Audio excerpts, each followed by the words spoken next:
मागे स्मिताताईंची गाडी आहे, तेवढी येऊ देत. सगळ्यांना विनंती आहे. स्मिताताई यांची गाडी आहे मागे, लोकसभा सदस्य. छत्रपती श्री शिवाजी महाराज की. राजू मामांची गाडी आहे. सुरेश गोळे जळगाव नगरीचे आमदार यांची गाडी आहे. याची देही याची डोळा हा शिवसृष्टीचा सोहळा आपण सगळे अनुभवत आहोत. माता की.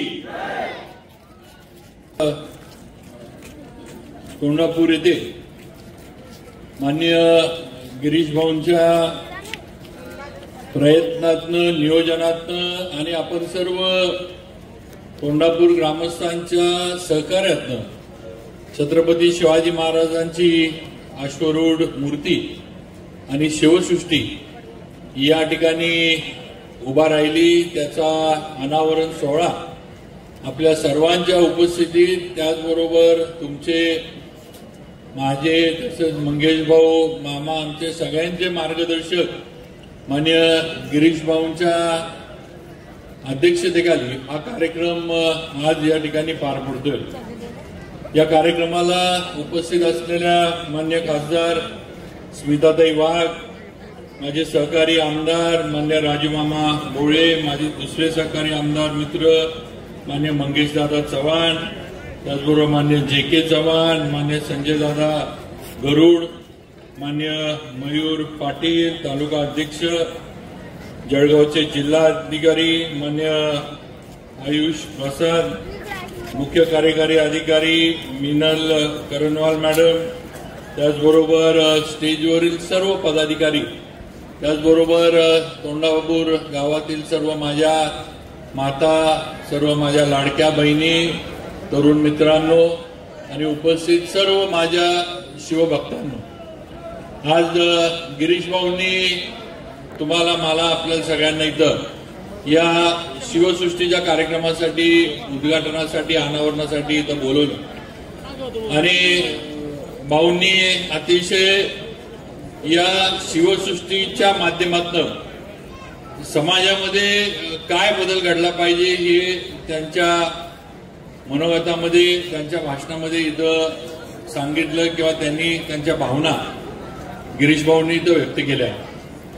सुरुवातीला कोणतरी म्हटलं की लोक म्हणतात पुतळे कशासाठी पाहिजे, पण त्यांना कळालं पाहिजे की छत्रपती शिवाजी महाराज, छत्रपती संभाजी महाराज, डॉक्टर बाबासाहेब आंबेडकर, त्याचबरोबर छत्रपती शाहू महाराज, महात्मा ज्योतिबा फुले, अहिल्याबाई होळकर, हे महात्मा गांधी असतील, हे सर्व राष्ट्रपुरुष होते. त्यांनी राष्ट्र घडवण्याचं काम केलं. या राष्ट्रातला, या भारतातला माणूस, त्याला स्वाभिमानानं उभा करण्याचं काम या सर्व राष्ट्रपुरुषांनी केलं, हे आपण लक्षात घेतलं पाहिजे. आज छत्रपती शिवाजी महाराजांनी, ज्याचा उल्लेख भाऊंनी केला की देव, देश आणि धर्मासाठी त्यांनी स्वराज्य स्थापन केलं. जिथं आया बहिणींची आबरू लुटली जायची त्या ठिकाणी आपल्या स्वकीय जरी असले तरी त्यांना शिक्षा करण्याचं, ते वेळ पडली तर त्यांचे हात छाटण्याचा सुद्धा निर्णय छत्रपती शिवाजी महाराजांनी घेतला.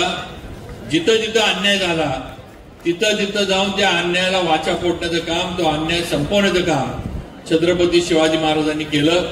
आणि हे सगळं करत असताना छत्रपती शिवाजी महाराजांनी कधीही हे माझं सगळं राष्ट्र आहे किंवा हे माझं आहे असं ते म्हटले नाहीत. हे स्वराज्य जे आहे हे जनतेचं आहे, हे तुमचं स्वराज्य आहे हे त्यांनी नेहमी सांगितलं. रयतेचं स्वराज्य हे त्यांनी नेहमी सांगितलं, ही वस्तुस्थिती आहे.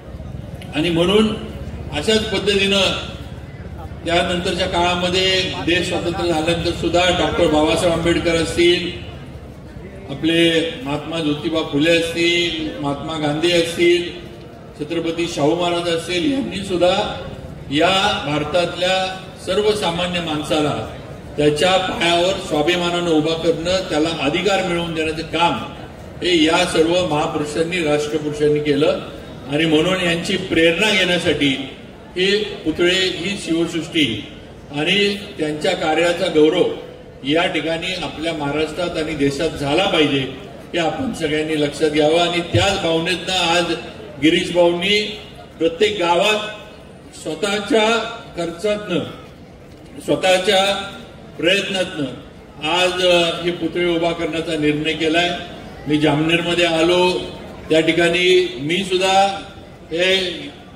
अनेक ठिकाणी फिरलोय, देशात फिरलोय, महाराष्ट्रात अनेक ठिकाणी फिरलोय, पण ज्या पद्धतीनं गादीवर बसलेला राजगादीवर बसलेला छत्रपती शिवाजी महाराजांचा पुतळा जेवढा भव्य पुतळा आहे तो भारतात कुठेही नसणार याची 100% मला खात्री झाली आणि त्या ह्याच्यातनं आज गिरीश भाऊंचं छत्रपतींवर असणारं प्रेम हे नक्कीच दिसून येते. आज भाऊंनी बऱ्याच आपल्याकडनं भावना व्यक्त केल्या, त्यांनी बऱ्याच गोष्टी तरुण पिढीबद्दल इथं बोलून दाखवल्या आणि आपण सुद्धा सगळ्यांनी या त्यांच्या भावना जपल्या पाहिजेत. आज ज्यांनी आपल्यासाठी एवढं केलं, आज आपल्या इथं असणारे रस्ते, पाणी, आज आपल्या इथं असणाऱ्या शाळा, आपल्यासाठी लागणारी आरोग्याची मदत, मुंबईसारख्या ठिकाणी सुद्धा आरोग्य आपलं जे आहे किंवा आपली लोक तिथं जातात त्यांचं तिथं चांगली ट्रीटमेंट व्हावी, त्यांच्या घरातल्यांना राहायची सोय व्हावी, त्यांची जेवणाची, नाश्त्याची, न्याहारीची सोय व्हावी, हा सगळं नियोजन भाऊ वर्षोनवर्ष करतात. म्हणजे नुसतं एखादी